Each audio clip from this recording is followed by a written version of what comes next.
जय हिंद दोस्तों। तो कैसे हैं आप लोग? आशा करता हूँ अच्छे ही होंगे।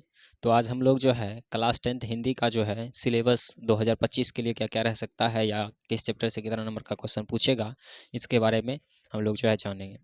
देखो बाबू, सबसे पहले आपको इसमें पता होना चाहिए कि किस चैप्टर से कितना नंबर का क्वेश्चन पूछेगा या इसका मेन सिलेबस क्या है, कितना नंबर का क्या चीज़ रहता है, ऑब्जेक्टिव और सब्जेक्टिव। ठीक है, ये अगर आपको पता हो गया तो आप आराम से इस सब्जेक्ट को आराम से पढ़ोगे और आराम से अच्छा नंबर ला सकते हो।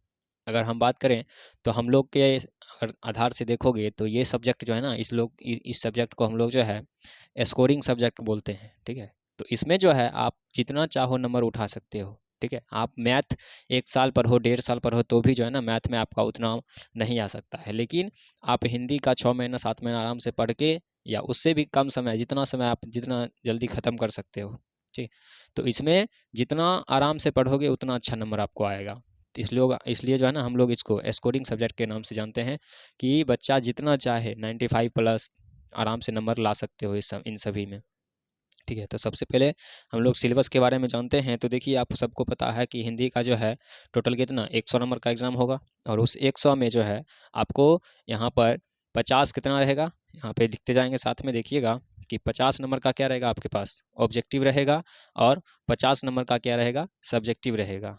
और आपको हम बता दें कि आने वाले जो 2025 का एग्ज़ाम है इसमें तो निश्चित ही जिस प्रकार से 2024 में 100 ऑब्जेक्टिव था उसमें से 50 बनाने वाला है, ठीक उसी प्रकार से आने वाले 2025 में भी 100 ऑब्जेक्टिव रहेगा और 50 क्या रहेगा बनाने को रहेगा। ठीक है, तो उसी के आधार पर हमें यहाँ पर चलना है।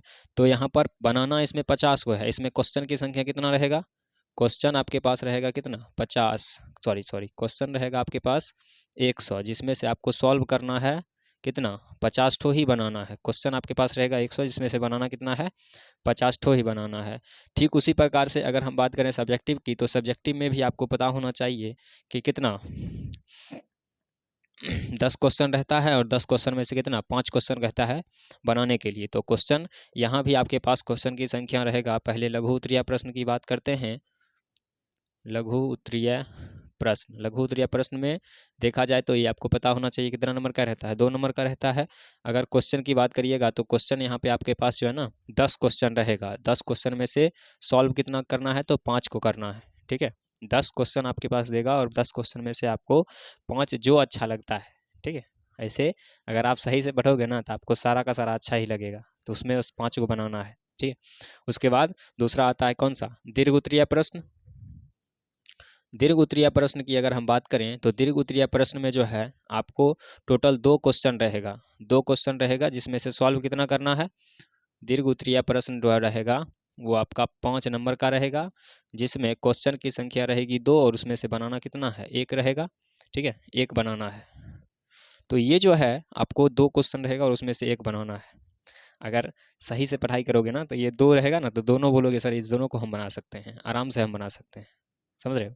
तो ये सब इसका जो है ये ऑब्जेक्टिव रहेगा और ये सब्जेक्टिव रहेगा। अगर हम बुक की बात करें तो बुक देखो आपको कम से कम जो है ना 3 बुक पढ़ना पड़ेगा। बोलोगे हैं मेरे पास तो 2 ही बुक है, 3 बुक कहाँ से आ गया तीसरा बुक?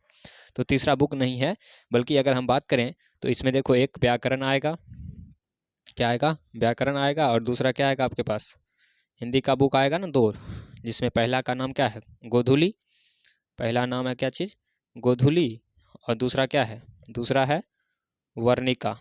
पहला का नाम है गोधूली और दूसरा क्या है वर्णिका है। गोधूली भाग 2 ये रहेगा। और इसमें से आपको कितना चैप्टर है तो आपको बात करें तो 12 है काव्य खंड का और 12 है गद्य खंड का, यानी टोटल 24 चैप्टर रहेगा। और वर्णिका में टोटल 5 चैप्टर रहेगा। यानी बुक की बात करें तो बुक में टोटल जो है 29 चैप्टर आपको पढ़ना है।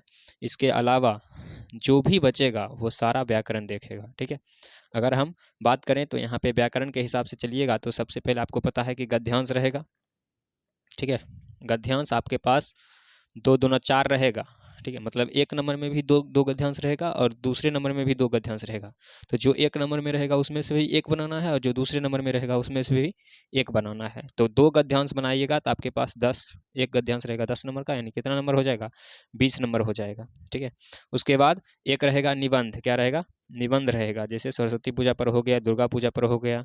ठीक है, इसमें से किसी एक पर क्या रहेगा, निबंध रहेगा। समय का महत्व हो गया, पर्यावरण संरक्षण हो गया, इन सभी पर रहेगा। तो ये भी टोटल जो है ना 5 निबंध रहेगा, जिसमें से आपको सॉल्व 1 करना है और टोटल आपको 10 नंबर दे दिया जाएगा। ठीक है, और एक रहेगा आपके पास पत्र लेखन, पत्र लेखन, जिसमें से इसमें 2 क्वेश्चन रहेगा, उसमें से बनाना आपको 1 है और आपको दिया जाएगा कितना नंबर, 5 नंबर दिया जाएगा। ठीक है, एक बार नंबर कैलकुलेट करिएगा तो यहाँ पे आपको टोटल यहाँ पे 35 नंबर हो गया। देख लो, आप सही से अगर गद्यांश पढ़ लेते हो, निबंध याद कर लेते हो एक ठो और पत्र लेखन कर लेते हो, तो आपका 35 नंबर यही देख लेता है। ठीक है, और उसके बाद यहाँ से अगर बात करिएगा तो यहाँ पे 5 नंबर वाला एक बनाना है और एक ये 5 क्वेश्चन बनाइएगा लघु उत्तरीय का, तो 10 नंबर देगा। ठीक है, तो 10 नंबर देगा, तो यहाँ 5 दूना इतना हो गया 10, इधर हो गया 5। यानी अगर आप सिर्फ बुक पढ़ते हो तो बुक का कितना नंबर पूछेगा, 15 नंबर का पूछेगा। ठीक है, उसके बाद इधर गद्यांश, निबंध और पत्र लेखन मिलाकर कितना हो गया, 35 नंबर हो गया। तो 15 और 35 कितना हो गया, 50 हो गया। ठीक है, अब इसी के बीच में जो है व्याकरण भी आता है। तो व्याकरण जो यहाँ पे आप 100 क्वेश्चन देख रहे हो ना, इस 100 क्वेश्चन में से व्याकरण 50% कभी कभी आ जाता है।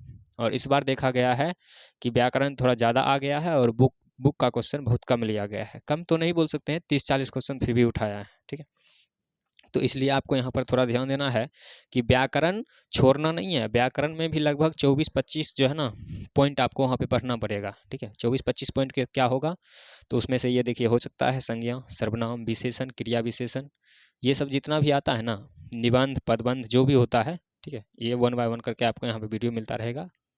ठीक है, तो यहाँ पे आपको सारा का सारा जो है ना यहाँ पे बताया जाएगा। और इसमें आप अगर इसको सही से तैयार कर लेते हो, ठीक है, तो ये सही से तैयार अगर कर लेते हो तो आपको आराम से 95 प्लस आ जाएगा। और 95 जो है लाना कोई भारी बात नहीं है। अगर आप सही से पढ़ोगे तो 95 क्या उससे भी ज़्यादा ला सकते हो, समझ रहे हो। लेकिन यहाँ पे पढ़ना ज़रूरी है। तो हमारा सिलेबस जो है जैसे 2024 का रहा है, ठीक उसी प्रकार से 2025 में भी रहने वाला है। बस अब डर किस बात की है, तो करना है तैयारी पूरा जम के। ठीक है, डरना नहीं है। बाकी आप आराम से जुड़े रहो।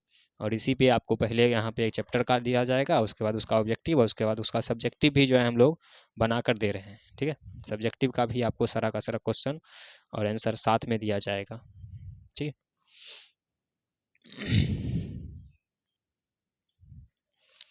एक पंक्ति है, सुनते जाइएगा कि मैदान में एक बार फिर से आ रहा हूँ मैं, मैदान में एक बार फिर से आ रहा हूँ मैं, इस बार किस्मत के भरोसे नहीं, मेहनत के दम पर खेलूँगा मैं।